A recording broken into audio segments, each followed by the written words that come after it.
നീ എല്ലായിടത്തും സംസാരിക്കുമ്പോൾ എന്നോട് വന്നാണല്ലോ എന്റെ പുറകെ നടക്കോളാം ഞാൻ. ബിഗ് ബോസിന്റെ ലൈവില് അടി തുടങ്ങിയിരിക്കുകയാണ്. എല്ലാവരുടെ അടുത്തും സംസാരിക്കാൻ വരുന്നത് പോലെ എൻ്റെ അടുത്തെങ്ങാനും സംസാരിക്കാൻ വന്നാൽ നിന്നെ പുറകെ നടന്ന് ഞാൻ അടിക്കും, നിനക്ക് ആൾ മാറിപ്പോയി. ഇതൊക്കെ പറയുന്നത് ശരത്ത് അനീഷിൻ്റെ അടുത്താണ് പറയുന്നത്. ഇവർ തമ്മിലുണ്ടായ പ്രശ്നം എന്താണെന്ന് വെച്ചാൽ ഇന്നലത്തെ ആ ഒരു ഷഡ്ഡി കേസിൽ തുടങ്ങിയ പ്രശ്നമാണ്. അക്ബറും ശരത്തൊക്കെ അവിടെ ഇരുന്ന് സംസാരിക്കുകയാണ്. അവർ കഴിഞ്ഞ ദിവസം തന്നെ ആ ഒരു ഷഡ്ഡി കേസിൽ പറഞ്ഞിരുന്നു, ഇനി ആരുടെ ഷഡ്ഡി കണ്ടാൽ പോലും ഞങ്ങളതെടുത്ത് ക്യാമറയിൽ കാണിക്കുമെന്ന് പറഞ്ഞു. ഇത് അപ്പുറം നിന്ന് അനീഷ് കേൾക്കുന്നുണ്ട്.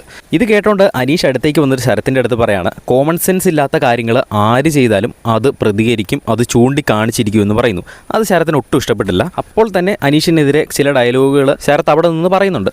ആ കൂട്ടത്തിൽ തന്നെ അനീഷ് വീണ്ടും പറയുന്നുണ്ട്, ഇന്നലെ ഞങ്ങൾ ഉറങ്ങിക്കിടന്ന സമയത്ത് നിനക്ക് ആരാണ് ഒച്ചത്തിൽ അവിടെ ഇരുന്ന് സംസാരിക്കാൻ അധികാരം തന്നത്? അതൊന്നും ശരിയായ കാര്യമല്ല. കോമൺ സെൻസ് ഇല്ലാത്ത കാര്യങ്ങൾ ആര് ചെയ്താലും അത് ഇനിയും ചൂണ്ടിക്കാണിക്കുമെന്ന് ശരത്തിൻ്റെ അടുത്ത് അനീഷ് പറയുന്നുണ്ട്. അപ്പോഴാണ് ശരത്ത് ഒട്ടും ഇഷ്ടപ്പെടാതെ ആ ഒരു ഡയലോഗ് അടിക്കുന്നത്, ഞാൻ ഒച്ചത്തിൽ സംസാരിക്കൂടാ, ഞാൻ ഇനിയും ഒച്ചത്തിൽ സംസാരിക്കും, അതെൻ്റെ ആവശ്യമാണ്. എല്ലാവരുടെ അടുത്തും സംസാരിക്കുന്ന പോലെ എൻ്റെ അടുത്തെങ്ങാനും സംസാരിക്കാൻ വന്നാൽ നിന്നെ പുറകെ നടന്ന് ഞാൻ അടിക്കും, നീ വന്ന അന്ന് മുതൽ ഞാൻ നിന്നെ നോട്ട് ചെയ്ത് വെച്ചേക്കുവാണ് എന്നൊക്കെ പറഞ്ഞ് ഇപ്പോൾ ലൈവിൽ അനീഷും ശരത്തും തമ്മിൽ വലിയൊരു വഴക്ക് നടന്നുകൊണ്ടിരിക്കുകയാണ്. കാര്യം രണ്ടുപേരുടെ ഭാഗത്തും തെറ്റും ശരിയുമുണ്ട്. ഉറങ്ങിക്കിടക്കുന്ന സമയത്ത് അവിടെ ഇരുന്ന് ഒച്ചയ്ക്ക് സംസാരിച്ച് കഴിഞ്ഞാൽ ബാക്കി എല്ലാവരുടെയും തന്നെ ഉറക്കം നഷ്ടമാകും. അത് ശരിയായ ഒരു കാര്യമല്ല. അനീഷ പറഞ്ഞതിൽ ചെറിയൊരു പോയിൻ്റ് ഉണ്ട്, പക്ഷേ ശരത്ത് അത് നിഷേധിക്കുന്നുണ്ട്.